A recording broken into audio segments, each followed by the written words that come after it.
guys, I'm PuyaHN and I welcome you all back to my channel. I'm back with a new tutorial, and in this one, we're making a short film. But before we start, let's watch the movie together and then we'll start the tutorial. Let's begin. Halfway through the day in Yorkshire, and there looked to be no holding 20-year-old Richard Burns, who was well ahead of his rivals.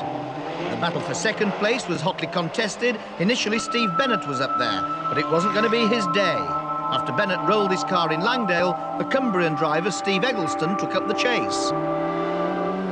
Welshman Inan Price had the added pressure of a Top Gear camera on board. Keep it neat, hairpin right.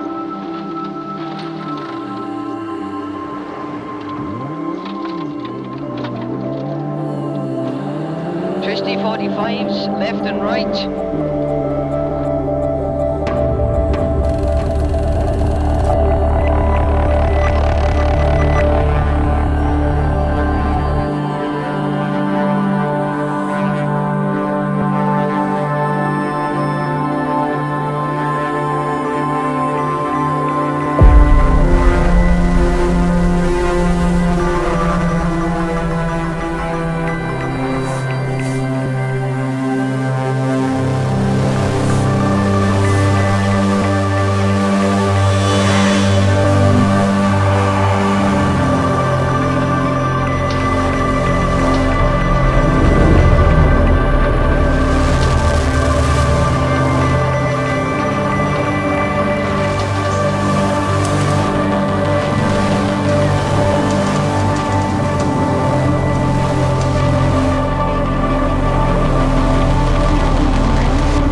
Alright, hope you enjoyed the movie. Before we begin, I just want to mention that making quality content takes a lot of time and effort, and we always try to improve ourselves and the quality of our content too. So I humbly asking you to consider subscribing to my channel so that we could keep doing what we do and make more videos, and I really thank you for that. Alright, back to the video now. The first scene was shot inside a house at around 2 p.m. So we need a powerful light source to overpower the natural light and fill up this space. And you know what light I'm exactly talking about, the mighty Evoke 1200B. I set the dimmer on 100%, and to match the daylight I set the Kelvin on 3200. Oh, by the way, let me introduce you to our little talent in this scene who is getting ready to act as we set up the lights. Alrighty, back to the lighting. To fill up the inside ambience, I've decided to use the Mixpanel 150. I also used the Forza 60C together with the lens to create these beautiful sunbeams on the floor.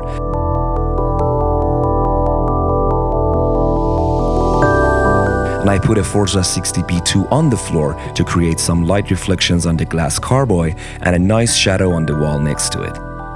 I think it turned out as I expected, and everything is looking good.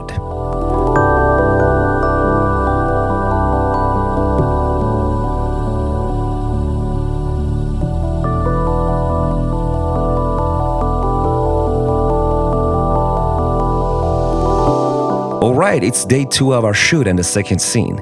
As you can see, we shot this scene inside a car garage, and I want the shots to look somewhat moody and cinematic. So I set up a Forza 60B2 on the ceiling, pointed down with a softbox attached to add some soft light on the character, and I make sure the light only hits the back of the character. I also set up a Pavotube 230C to add some color on the wall, and I try to make these two sources as separated as possible. Now as the practical, I use a Pavo Bulb 10C to add some more depth and contrast to the scene.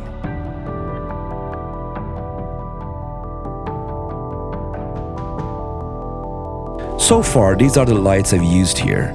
a 6dB2, a Pavo Tube 230C, and a Pavo Bulb 10C. And before I forget, let me tell you that the Little Light 5C is also a great choice to light up the box in front of the character since it's very small and diverse. Very well, let's add some haze and I think that's it. I love it.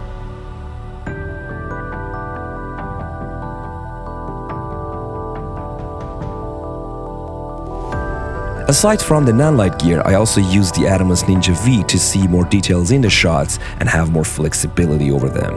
This monitor really is a handy tool and takes your work to another level. Highly suggested.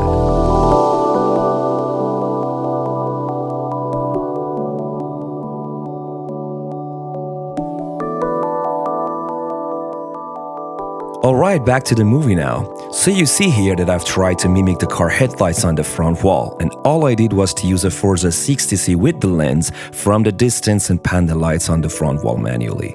When I was shooting the medium shots, I've noticed that we need some ambient light on the back of the character and the scene could use some more depth. So to fix that, I set up a mix panel 150 behind the back window pointed in, and I think it turned out great.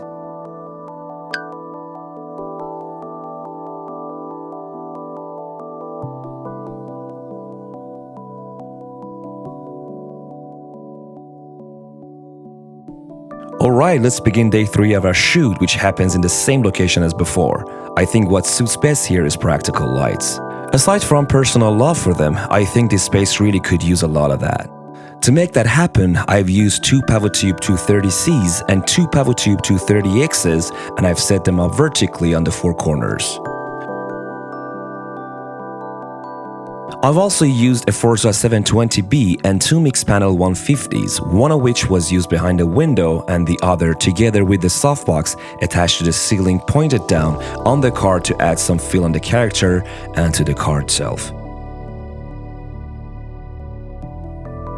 Having so many lights attached to different places and controlling them individually was a big hassle, so that the Nanlink came to save us here. You always need to save time and energy on the project so that you could focus on the main things. And the Nanlink made that happen for us, highly suggested. I'm also very happy to have used the Atomos Ninja V on this project. In addition to its precision, it came super handy and helped me to see the details more clearly since I was shooting handheld.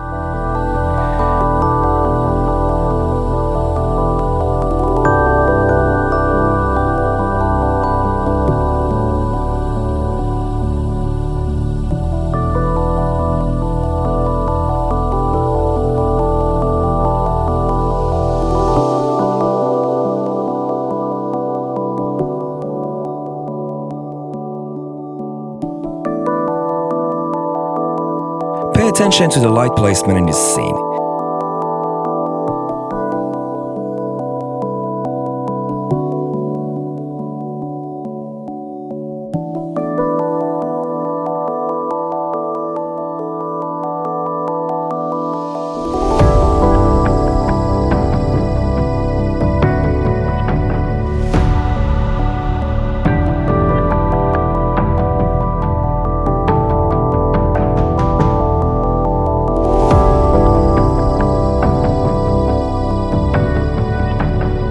Alright, it's day 4 and the last day of the shoot, and our last scene was only done using a few Pavo tubes. We weren't actually allowed to set up fixed lights in the parking area, so the next best thing to me is the beloved tubes. I love how they light up the scene, they're portable and can hold enough charge for the rest of the shoot. So I put each Pavo tube next to the parking blocks, and when the car moves fast, this is how it looks in the shot. Very well folks, that was it. It was 4 days of hard work and fun, and I love how this project turned out to be. I really hope you liked this short movie and enjoyed this tutorial. Don't forget to support us folks, it'll be very much appreciated. I'll see you guys in the next one. Take care and cheers.